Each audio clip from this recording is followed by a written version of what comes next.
아멘. 우리 성경 봉독합니다. 오늘 말씀은 요한계시록 1장입니다.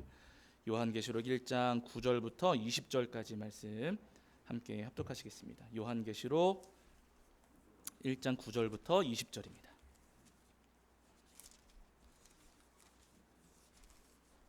자, 요한계시록 1장 9절부터 20절까지 말씀입니다. 1장 9절부터 20절까지 말씀 우리 찾으신 줄 알고 한 목소리로 합독하겠습니다. 함께합니다. 나 요한은 너희 형제요 예수의 환난과 나라와 참음에 동참하는 자라. 하나님의 말씀과 예수를 증언하였으므로 말미암아 반모라 하는 섬에 있었더니 주의 날에 내가 성령에 감동되어 내 뒤에서 나는 나팔 소리 같은 큰 음성을 들으니 이르되 내가 보는 것을 두루마리에 써서 에베소, 서머나, 버가모, 두아디라, 사데, 빌라델비아, 라오디게아 등 7교회에 보내라 하시기로 몸을 돌이켜 나에게 말한 음성을 알아보려고 돌이킬 때에 7 금촛대를 보았는데 촛대 사이에 인자 같은 이가 발에 끌리는 옷을 입고 가슴에 금띠를 띠고 그의 머리와 털의 희기가 흰 양털 같고 눈 같으며 그의 눈은 불꽃 같고 그의 발은 풀무불에 단련한 빛난 주석 같고 그의 음성은 많은 물소리와 같으며 그의 오른손에 7 별이 있고 그의 입에서 좌우에 날선 검이 나오고 그 얼굴은 해가 힘있게 비치는 것 같더라. 내가 볼 때에 그의 발 앞에 엎드려져 죽은 자 같이 되매 그가 오른손을 내게 얹고 이르시되 두려워하지 말라. 나는 처음이요 마지막이니 곧 살아있는 자라. 내가 전에 죽었었노라. 볼지어다 이제 세세토록 살아있어 사망과 음부의 열쇠를 가졌노니 그러므로 내가 본 것과 지금 있는 일과 장차 될 일을 기록하라. 내가 본 것은 내 오른손의 7 별의 비밀과 또 7 금촛대라. 7 별은 7 교회의 사자요 7 촛대는 7 교회니라. 아멘. 우리 자리에 앉으시겠습니다. 네, 여러분 한 주간 평안하셨지요? 안 평안하셨나요? 오늘 하나님 앞에 나와 예배하는 저와 여러분이 우리 주님께서 주시는 은혜와 사랑이 가득하기를 간절히 소원합니다.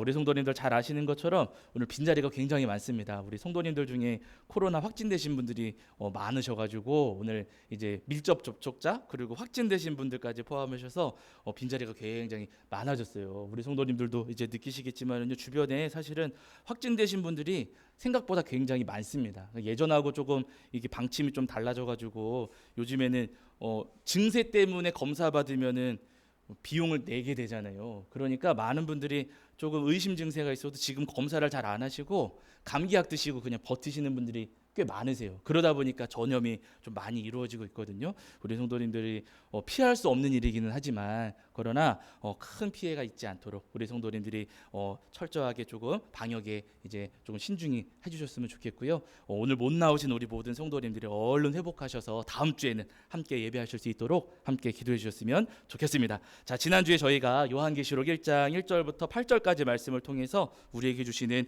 은혜를 나누었는데요. 지난주 말씀을 보시면 이제 도미티안 황제가 초대교회 성도님들을 미워하면서 박해했습니다. 나라 경제가 어려워진 탓을 초대교회 성도님들 탓으로 돌리면서 초대교회를 또 예수님 믿는 우리 믿음의 선배님들을 다 없애버리겠다고 한 거예요. 그래가지고 초대교회 성도님들이 그 박해 때문에 많은 두려움과 공포에 떨게 됐습니다. 그때 모든 우리 믿음의 선배님들이 두려움과 공포에 떨고 있을 때 그들에게 주신 우리 믿음의 선배님들에게 주신 우리 주님의 말씀이 바로 요한계시록의 말씀인데요. 하나님께서 예수님을 통해 이 말씀을 들려주실 때 어떻게 말씀하시는가? 우리 주님은 지금도 살아계신 주님이시다 이렇게 말씀하셨거든요. 우리 눈에는 보이지 않고 지금의 현실은 우리가 많이 고통스럽고 또 괴롭고 힘들 수 있지만은요, 그러나 우리 주님은 지금도 우리를 구하시려고 살아서 역사하시는 주님이시라고 분명히 말씀하십니다. 여러분 오늘 우리도 마찬가지입니다. 이 땅을 살아가는 동안 하나님은 보이지 않고 예수님도 보이지 않고 성령님도 우리 눈에는 보이지 않거든요. 그러나 우리 주님은 분명히 지금도 살아서 우리를 위해서 일하시고 역사하시는 주님이십니다. 바라기는 여러분 나를 위해서 지금도 구원의 역사를 행하시는 우리 주님의 은혜를 소망하시면서 어떠한 상황과 환경 속에서도 우리 주님을 붙드시는 저와 여러분이 되기를 주의 이름으로 간절히 축원합니다. 자, 이제 오늘은 뒤이어지는 요한계시록 1장 9절부터 20절까지 말씀을 통해서 우리에게 주신 은혜를 나누려고 하는데요. 이 요한계시록 말씀은 요한 사도가 반모라고 하는 섬에서 받은 말씀입니다. 반모라고 하는 섬은 밀레도에서 서쪽으로 60km 정도, 에베소 기준으로 본다면은 남서쪽으로 120km 정도 떨어진 곳에 위치해 있는 섬인데요. 지금은 이 섬이 성지순례 명소가 되어서 많은 분들이 찾는 아주 유명한 관광지가 되었습니다. 그런데 로마 시대, 요한계시록이 기록되던 이 로마 시대에는 이곳이 관광지가 아니었어요. 로마 시대의 역사가였던 타키투스라고 하는 역사가가 있는데요. 그 역사가의 기록에 따르면은 이 반모섬은 유배지였다라고 이제 기록을 하고 있습니다. 이 섬이 지금도 마찬가지인데요. 이 섬이 바위로 되어 있는 섬입니다. 바위로 되어 있다 보니까 이 섬에 살기가 굉장히 어려웠어요. 뭐 풀이 자라기도 어렵고 나무가 자라기도 어렵고 농사짓기도 어렵고 굉장히 척박하고 힘든 섬이었거든요. 살기가. 그러니까 이곳을 유배지로 삼아가지고 이곳에다가 이제 뭐 정치범이라든지 아니면 뭐 로마에 해악을 끼친다고 생각되는 사람들을 이 섬으로 내쫓아서 여기서 이제 살게 만들었던 겁니다. 옛날에 제가 어렸을 때 그게 진짜 있는지는 모르겠는데 북한에 무슨 아오지 탄광? 뭐 그런 게 있다 그러잖아요. 그런 비슷한 개념으로 생각하셔도 괜찮으실 것 같아요. 뭐 똑같지는 않지만은요. 어쨌든 굉장히 살기 어렵고 힘들고 이곳에서 이제 노동을 해야 되는 거예요. 바위를 깨뜨리면서 그 노동을 해야 되는, 평생 노동하면서 살아야 되는 아주 힘들고 어려운 섬이었습니다. 근데 이곳에 지금 누가 와 있냐면은요. 사도 요한이 반모라고 하는 섬에 지금 와 있는 거예요. 도대체 사도 요한이 왜 반모 섬에 와 있을까? 학자들은 크게 두 가지 가능성을 이야기합니다. 첫 번째 가능성은 뭐냐면은요. 사도 요한이 그 반모 섬에 간 것은 복음을 전하기 위해서 갔다. 복음을 그 척박한 땅에 복음을 전하려고 사도 요한이 그 반모섬에 들어갔다라고 이야기하시는 분들이 계십니다. 최근에 요한계시록을 연구하시는 교수님들이 이런 이야기, 몇 분이 이런 이야기를 하시는데요. 다른 이유가 아니라 복음을 위해서 복음을 전하러 들어갔을 가능성이 있다라고 하는 것이 첫 번째이고, 두 번째 가능성은 옛날부터 많은 분들이 이야기하시는 그 부분인데요. 사도 요한이 붙잡혀서 예수님의 복음을 전하다가 붙잡혀서 반모섬으로 유배를 오게 되셨다라고 보는 견해가 있습니다. 아직까지도 이 두 번째 견해가 많은 지지를 받고 있고요. 사실 저도 두 번째 견해가 더 타당하지 않나 이렇게 생각을 합니다. 사도 요한은 여러분 이렇게 반모섬에 머무시게 된 이유는 여러분 다른 게 아니라 예수님의 복음 때문이라는 거예요. 1장 9절을 보시면 여러분 이렇게 말씀하시거든요. 자, 우리 한 번 더 읽겠습니다. 요한계시록 1장 9절입니다. 요한계시록 1장 9절. 자, 요한계시록 1장 9절입니다. 함께 읽겠습니다. 함께합니다. 시작. 나 요한은 너희 형제요 예수의 환난과 나라와 참음에 동참하는 자라. 하나님의 말씀과 예수를 증언하였으므로 말미암아 반모라 하는 섬에 있었더니. 아멘. 이렇게 말씀하세요. 요한 사도가 사도 요한이 왜 반모에 왔는가 오늘 9절에서 말씀하시기를 하나님의 말씀과 예수를 어떻게 했다고요? 어떻게 했다고요? 증언하였으므로 말미암아 반모라 한 섬에 있었더니 이렇게 말씀하고 있어요. 그러니까 사도 요한이 왜 반모섬에 오셨는가? 왜 그 돌섬에 바위섬에 왜 오셨는가? 오고 싶어서 오신 게 아니고요. 자의로 오신 게 아니라 타의로 오셨다는 거예요. 그 타의도 여러분 다른 이유가 아니라 뭘 전했습니까? 하나님의 말씀과 예수를 증언하였으므로, 그러니까 복음 전하신 거죠. 예수님의 십자가 복음을 전한다는 이유로 사도 요한이 붙잡혀서 반모섬으로 끌려왔다라고 말씀을 하시는 겁니다. 사실 여러분 이때 당시에는요 예수님을 믿고 예수님이 복음을 전하다가 붙잡히면은 사형을 당하던 시절이었어요. 우리는 지금 사형당하지 않지만은요 이 로마 시대에는 예수님을 믿고 그 예수님의 십자가 복음을 전하다가 붙잡히면은 사형을 당하던 그런 시절이었습니다. 초대교회 전승, 성경에는 이런 내용이 없지만은 초대교회에 내려오는 그 전승에 따르면 어떤 이야기가 있냐면은요 사도 요한이 이제 복음을 전하다가 붙잡히셔가지고 사형 집행을 당하셨다는 거예요. 끓는 가마솥에 던져져가지고 그 가못에서 이제 그 가마솥에 던져지셔가지고 거기서 이제 죽게 되셨다는 겁니다. 그런데 너무 놀라운 것은 끓는 가마솥에 집어 던졌는데 놀랍게도 그 가마솥에서 사도 요한이 살아 나오신 거예요. 이게 전승에 있는 이야기입니다. 초대교회 전승에 살아 나오셨어요. 복음을 전한다는 이유로 사형을 선고하고 사형을 집행했는데 죽지 않고 살아 남았습니다. 그러면 또 집행을 할까요, 안 할까요? 안 합니다. 예, 우리나라도 일사부재리 뭐 그런 게 있잖아요. 똑같은 죄, 한 가지 죄에 대해서 두 번의 재판, 두 번의 형벌을 내리지 않는다는 거예요. 한 번 형을 집행하면 그것을 끝이라는 거거든요. 우리가 그래서 여러분 뭐 교통법규를 어겨도 한 번 어기면 그거에 한 번 해당하는 것만 벌금이 나오지 두 번, 세 번 내라고 하지는 않잖아요. 그렇죠. 한 가지 죄에 대해서 한 번 형벌을 내리는 것인데 사도 요한이 복음 전한 것 때문에 사형 집행을 당했습니다. 근데 살아나왔어요. 그럼 사형 집행을 또 해야 됩니까? 안 해야 됩니까? 안 한다는 거예요. 이게 로마의 법이었습니다. 그래가지고 이 로마 이제 정부에서 고민을 한 것 같아요. 사형 집행을 했는데 어떻게 해야 되는가 고민을 하다가 유배 보내는 게 낫겠다 해가지고 사도 요한을 이제 반모섬으로 유배를 보냈다. 그래서 사도 요한이 유배를 당하셔서 반모섬에 오셨다라고 이제 전승에서 초대교회 전승에서 이야기를 합니다. 어쨌든 여러분 중요한 한 가지는 뭐냐면은요. 사도 요한이 왜 반모섬에 끌려오셨는가? 왜 반모섬에 끌려오셔서 강제 노역을 하셨는가? 다른 이유가 아니라 자기 죄 때문이 아니고요.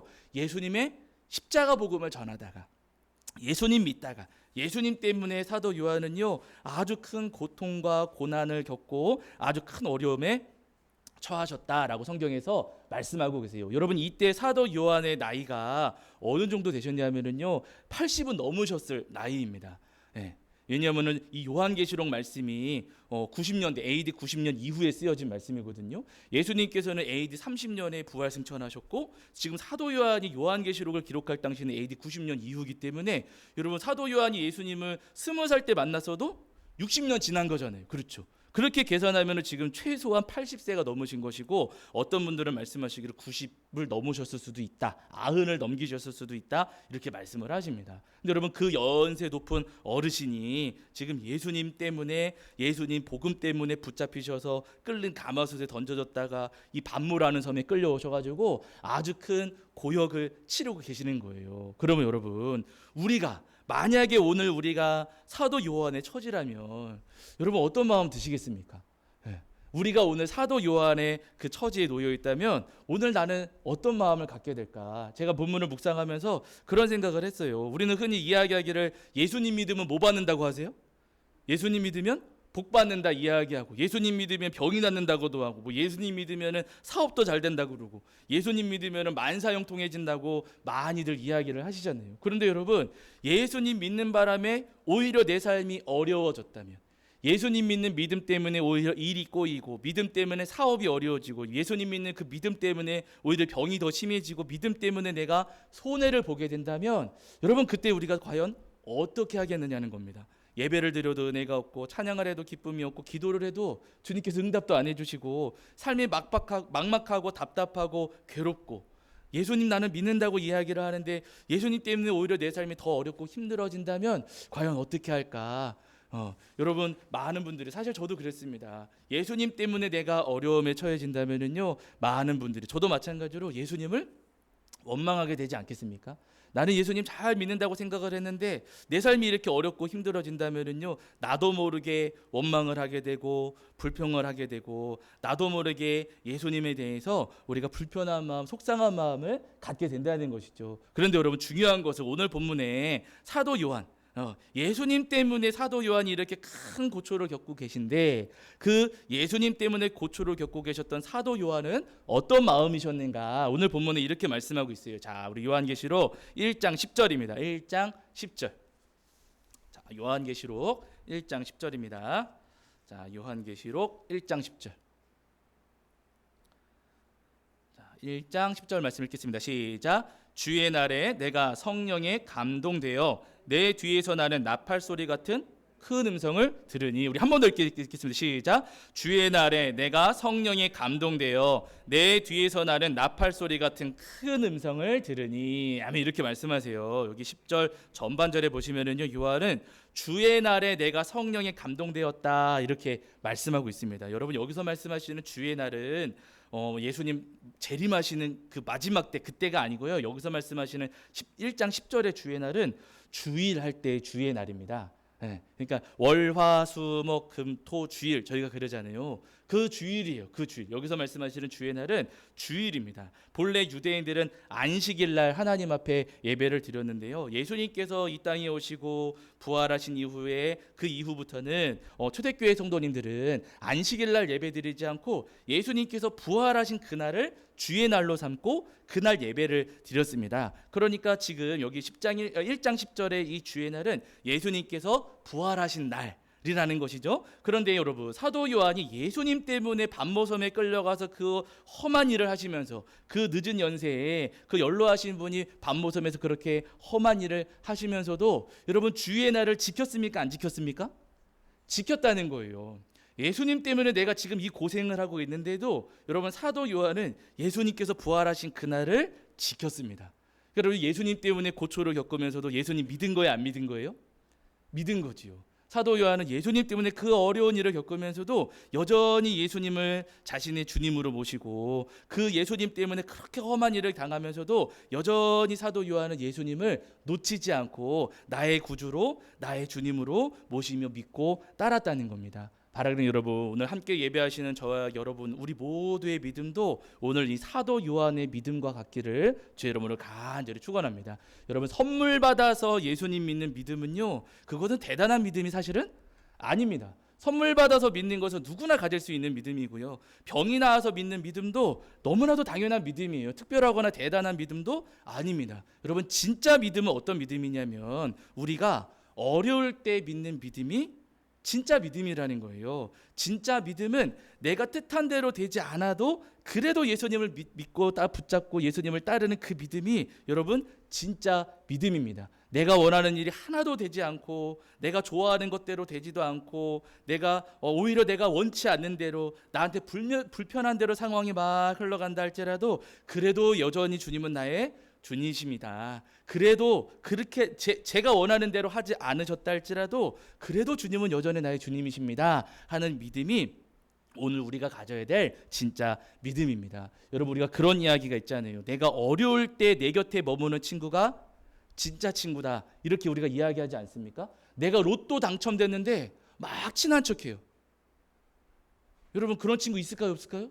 우리 로또에 당첨돼 본 적이 없으니까 잘 모르긴 하지만은요, 여러분, 로또에 당첨되면 누구도 나한테 친한 척을 합니다. 괜히 반갑다고 전화하고 잘 지내니 전화하고, 여러분 그러지 않겠습니까? 근데 여러분, 로또 당첨됐을 때 친한 척하는 친구 말고 내가 어려울 때, 내가 힘들 때, 내가 정말로 아주 난처한 상황에 처했을 때 그때 나를 아는 척해주고 내 곁에 머물러주는 친구가, 여러분 그 친구가 우리에게 진짜 친구가 되는 거잖아요. 마찬가지입니다. 우리의 믿음이 언제 진짜 믿음으로 드러나냐 하면은요, 우리가 어려울 때 예수님을 믿을 때 그 믿음이 주님께서 오늘 우리에게 바라시는 진짜 믿음이라는 것입니다. 바라는 여러분, 그리 아니하실지라도, 그리고 내 뜻대로 되지 않으면서 주님께서 내가 원하는 대로 해주지 않으신다 할지라도 그럼에도 불구하고 여전히 우리 주님을 믿고 따르시는 저와 여러분이 되기를 주 이름으로 간절히 축원합니다. 자, 그렇게 여러분, 우리가 그럼에도 불구하고 우리 예수님을 믿고 놓치지 않고 여전히 예수님을 우리의 주님으로 우리가 모시며 살아가면은요, 그럼 주님께서 우리에게 주시는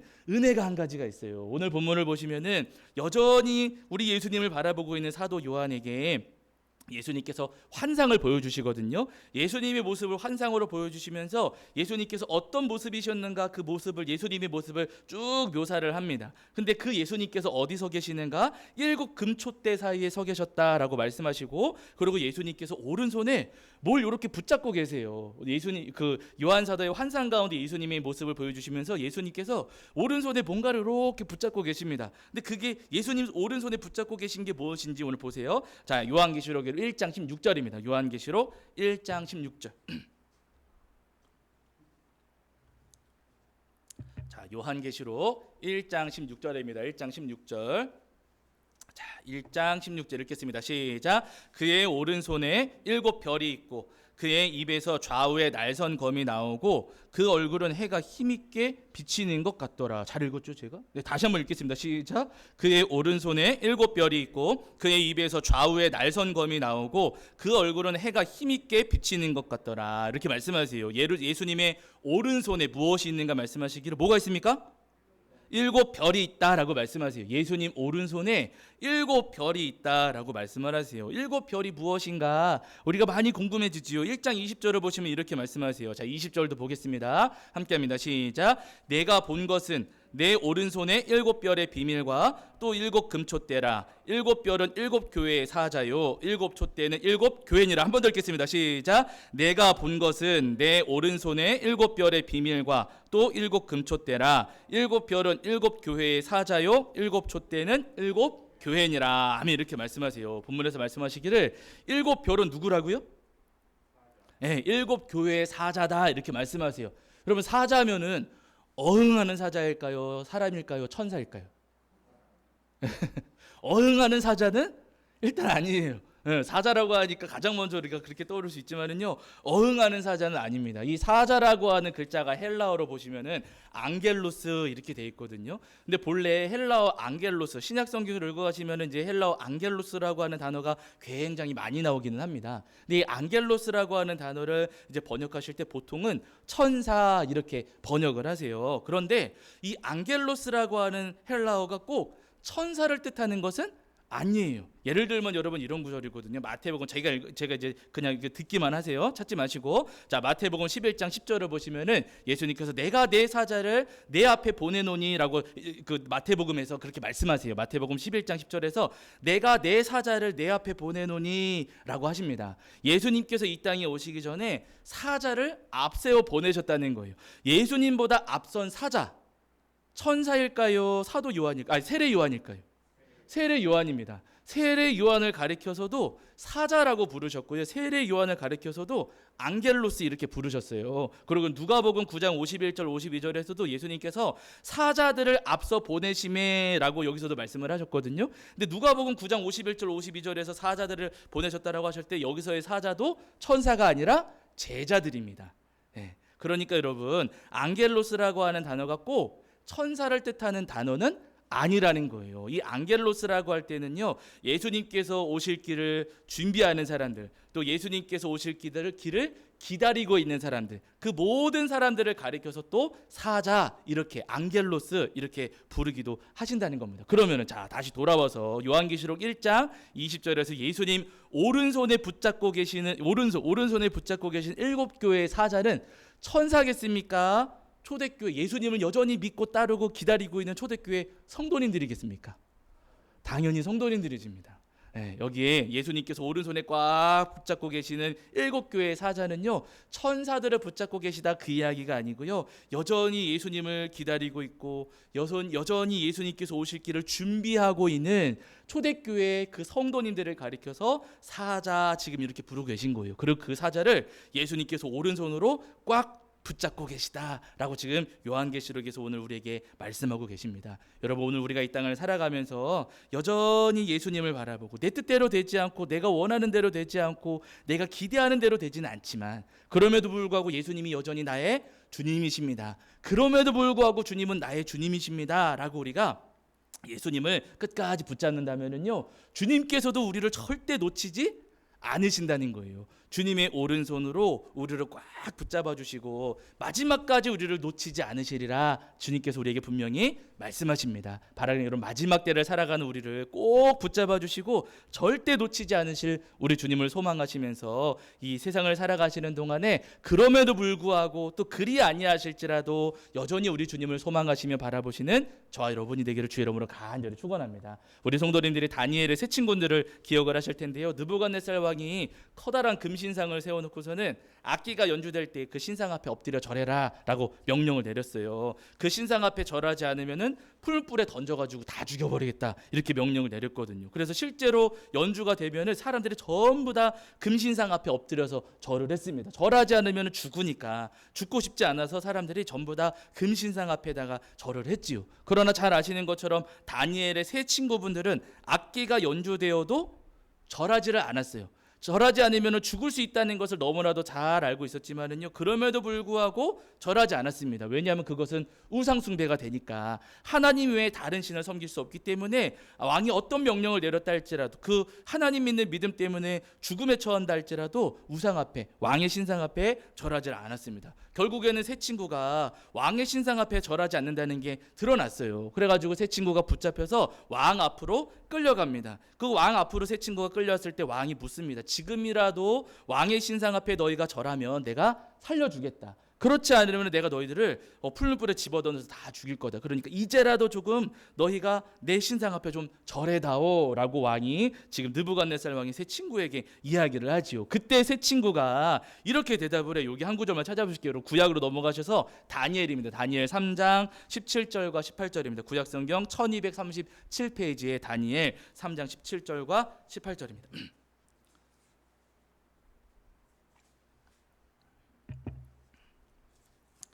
다니엘 3장 17절과 18절 구약성경 1237페이지 제가 가진 성경으로는 구약성경 1237페이지 정도의 다니엘 3장 17절과 18절입니다. 다니엘 3장 17절과 18절. 자, 우리 찾으신 줄 알고 한 목소리로 읽겠습니다. 함께합니다. 시작. 왕이여 우리가 섬기는 하나님이 계시다면 우리를 맹렬히 타는 풀무불 가운데에서 능히 건져내시겠고 왕의 손에서도 건져내시리이다. 그렇게 하지 아니하실지라도 왕이요 우리가 왕의 신들을 섬기지도 아니하고 왕이 세우신 금신상에게 절하지도 아니할 줄을 아옵소서. 세 친구가 이렇게 대답을 합니다. 하나님께서 우리를 건져주실 겁니다. 왕이 우리를 풀무불에 집어던져도 하나님께서 우리를 건져주실 겁니다 라고 대답을 해요. 참 멋진 대답이죠. 근데 더 멋진 것은 뭐냐면요 그 뒤에요. 이 세 친구가 뭐라고 하냐면요. 그러나 하나님께서 우리를 풀무불에서 건져주지 않으셔도 어떻게 한다고요? 그래도 우리는 왕의 신상 앞에 우상 앞에 절하지 않을 겁니다. 하나님 믿는 믿음 때문에 우리가 저 풀무불에 던져서 죽임을 당한다 할지라도 그래도 우리는 하나님을 여전히 우리 주님으로 모실 겁니다. 그 어떤 우상 앞에도 우리는 절할 수가 없습니다 라고 세 친구가 이렇게 느부갓네살 왕 앞에 고백을 합니다.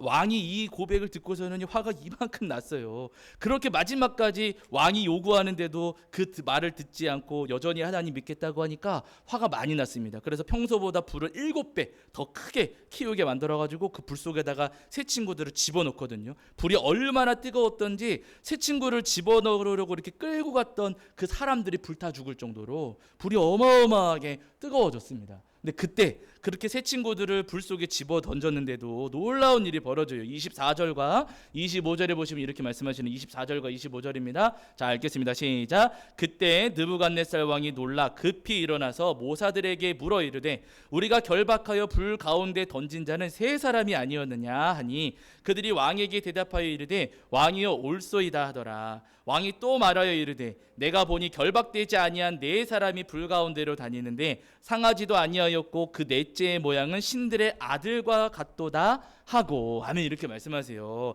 세 사람을 불 속에다가 집어 던졌는데 불 속에 몇 사람이 걸어 다니고 있다고요?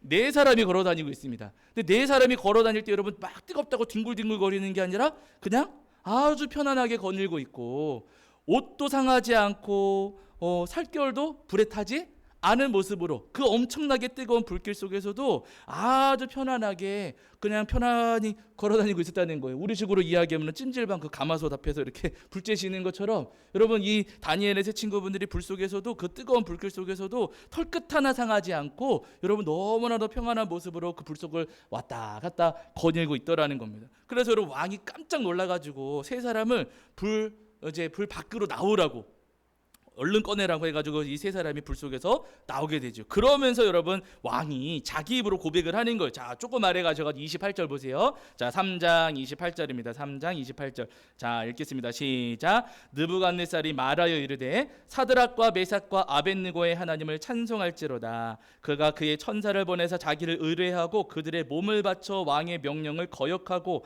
그 하나님밖에는 다른 신을 섬기지 아니하며 그에게 절하지 아니한 종들을 구원하셨도다. 아멘. 느부갓네살 왕이 자기 입으로 고백하기를 하나님께서 어떠한 상황 속에서도 하나님을 믿고 의지하는 하나님의 종들을 하나님께서 구원하셨다라고 느부갓네살 왕이 자기 입으로 고백을 합니다. 여러분 우리 하나님은요 누구를 구원해 주시는가? 여러분 복 받았을 때 감사하다고 고백하는 그게 아니고요. 내가 어려움에 처했을 때 여전히 하나님을 바라보고 그래도 하나님은 나의 주님이십니다. 내가 이렇게 뜻한 대로 일이 되지 않고 괴롭고 힘든 처지에 처했다 할지라도 하나님 그래도 주님은 나의 주님이십니다 라고 우리가 고백을 한다면은요, 주님께서도 우리를 오른손으로 꽉 붙잡아 주셔서 풀무불 속에서도 우리를 지켜주시고 험한 세상 속에서도 우리를 구원하신다 라고 성경 오늘 우리에게 말씀하십니다. 바라는 여러분, 이 땅을 살아가시는 동안 우리가 뜻하지 않은 일들 너무나도 많이 일어납니다. 우리가 원치 않은 일들도 굉장히 많이 일어나고요. 내가 기대했던 거, 기도했던 거, 또 기다리고 있는 일들이